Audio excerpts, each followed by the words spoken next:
Hey everyone, today I'm going to show you how to group sticky notes in Miro by author, color, or label. Without any further ado, let's get started.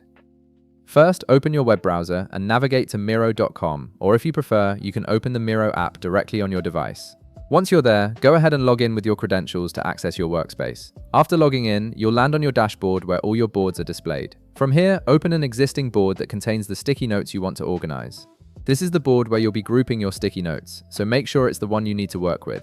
Now, here's where the grouping process begins. Highlight all the sticky notes you want to group together.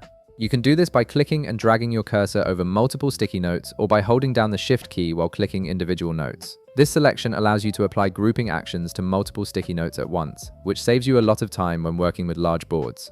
Let's start by exploring how to group sticky notes by author. After you've highlighted your sticky notes, look at the bottom or top area of the selection. You'll notice a Group Objects icon appears in the toolbar. Click on this icon, then click on the Cluster Objects option that appears next.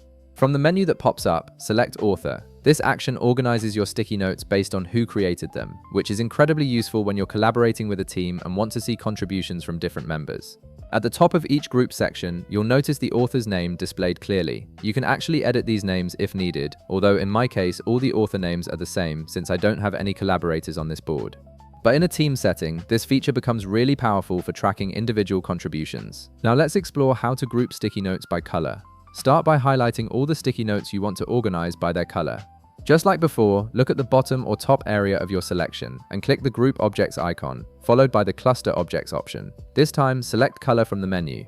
Miro will automatically organize your sticky notes into clusters based on their assigned colors, making it easy to visually distinguish different categories or themes on your board.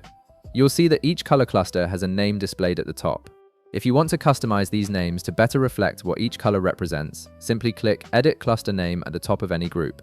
This allows you to rename the clusters to something more meaningful, like project phases, priority levels, or any other categorization that makes sense for your workflow. Finally, let's explore grouping by label. Highlight all the sticky notes you want to organize by their tags or labels. Once again, look at the bottom or top area of your selection and click the Group Objects icon, then click Cluster Objects. From the options that appear, select Tag.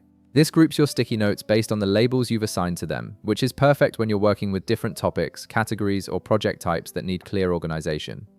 And that's it! You now know how to efficiently group your sticky notes in Miro by author, color, or label, making your boards much more organized and easier to navigate. If this video helped you out, be sure to leave a like, subscribe, and I'll see you in the next one.